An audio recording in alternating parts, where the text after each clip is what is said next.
I've arranged to meet up with Bert's nephew, Malcolm Brocklesby. You knew Bert. What was he like? Well, my memory of him is that he was a large, avuncular character. Yeah. And when he was around, there was usually a lot of laughter. Right, so he wasn't dour. You get this image of a very serious, earnest man. He could be serious at times, but he was certainly not a dour character. Do you feel his conscientious objection was something that was absolutely rigid? The key thing was, thou shalt not kill. The other thing was that he said, you will demonstrate your Christianity by what you actually do. Right. And I think this was the strong basic principle on one hand, and the belief that you've got to demonstrate that with your behaviour that came together. Hence his determination to resist. Yes, there's a stubborn streak trying to get out from time to time.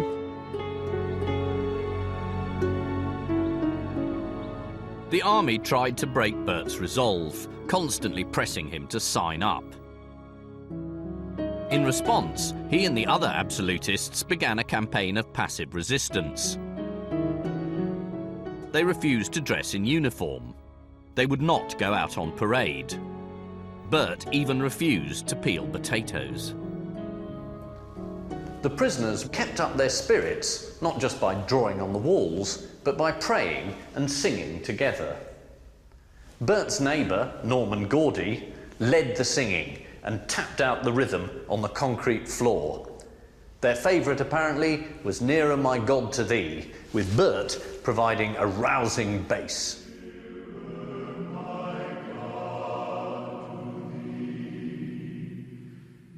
While Bert continued his protest, his younger brothers, Harold and Phil, prepared for the Somme offensive.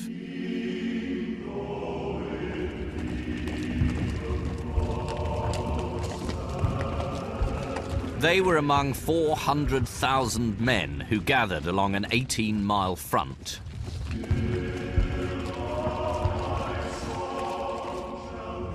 This would be, the army hoped, the big push, the decisive battle to end the whole war. Bert, too, found himself involved. Unable to break his resistance, the army came up with a bizarre plan.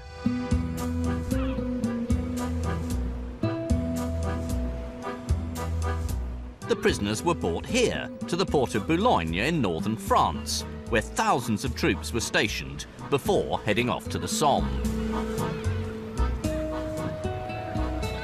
Incredibly, Bert and his fellow prisoners were allowed time off to look round the town, as though they were tourists.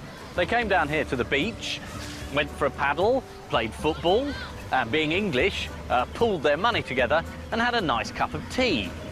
Quite what the British troops stationed here thought of all this is difficult to imagine. But the beach holiday didn't last long.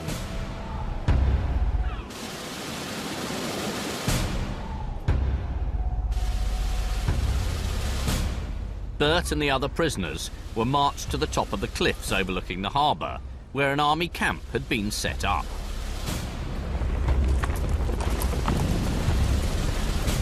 Here, in what is today a children's park, they faced a military court, charged with disobedience. On the 24th of June 1916, Bert Brocklesby was ordered into the parade ground, where hundreds of soldiers had gathered to hear the court's verdict. The captain read out the sentence of the court. The accused, he said, are found guilty and sentenced to death. Bert was one of at least 50 absolutists sentenced to death during the war. But none of the sentences were ever carried out. It was, in truth, a sham, pure theatre, an exercise in intimidation. Bert was transferred to Dice Work Camp near Aberdeen to begin a sentence of hard labour. The absolutists were often badly treated in prison.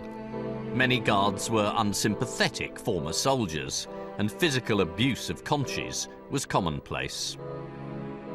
73 conscientious objectors died as a result of their punishment. Several committed suicide. The harsh treatment received by the absolutists still provokes conflicting reactions, from "that's terrible" to "so what?" Yes, Bert and his fellow COs suffered for their pacifist beliefs, but millions of men on the front line believed, or at least trusted, that their efforts would bring about peace in Europe. So how much sympathy do the absolutists deserve? While Bert served his sentence, his brothers Harold and Phil were in the trenches. On the 1st of July 1916, the men of Conisbrough went over the top at the Somme. In that day alone, 60,000 men were killed or wounded. Phil later wrote home, "Hell, that's what it was. Long, horrible wars like this one are one of the strongest arguments for conscientious objectors."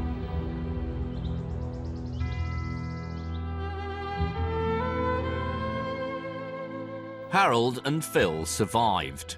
They were incredibly lucky. Huge numbers of families were left in mourning.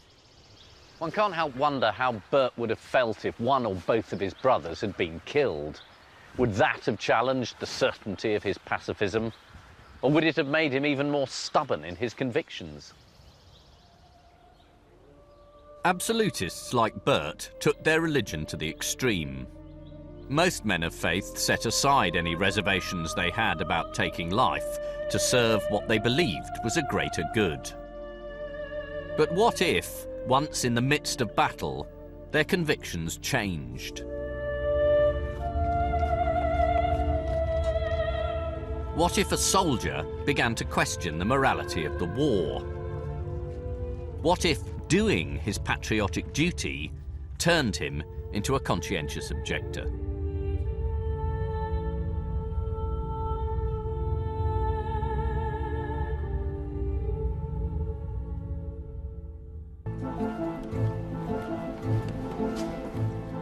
This is the Imperial War Museum in London, one of the world's leading military archives. Here we can find evidence of a soldier who became a conscientious objector during his service in the Great War. In the reading room, there's a remarkable memoir written by war veteran Ronald Skirth. He dedicated it to his wartime girlfriend and future wife, Ella Christian. Skirth recounts how, as a naive young recruit, he was trained not just physically, but mentally too. He writes, "The chaplains had convinced me of the righteousness of our cause and assured us that God would grant us the victory we deserved. They preached to us that it was His will that the Germans, those fiends in human form, should be destroyed. I really did think that I and my friends were protecting our sisters and our sweethearts from fates worse than death." Ronald Skirth trained as an artillery observer. At the front, it would be his job to find enemy targets and direct the battery's shell fire.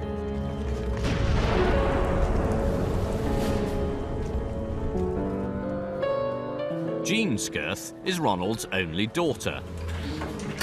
Hello. Hello, Jean. I recognise your face. Very nice to meet you. Jean has kept some of the more personal sections of her father's war memoir. You've got the very first page of his memoir, and is that your parents? Yes, that's my mother, Ella, and that's Dad. Pictures especially taken before he joined the army.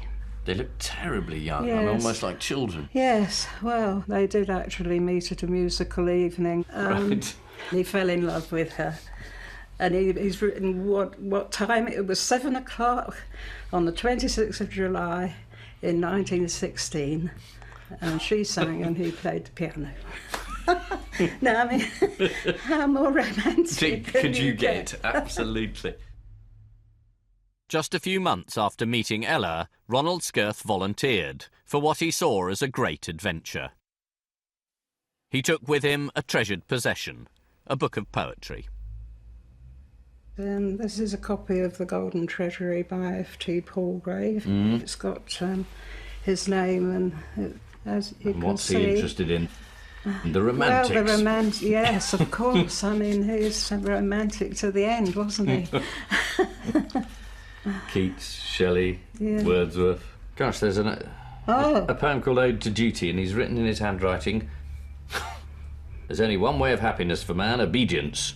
Yes, oh well, yes. He was inclined to be idealistic. He felt that, you know, you had to go and fight for your country, you know, fight for God and country. The young idealist was soon transferred to Belgium, where he came face to face with the true horrors of the war.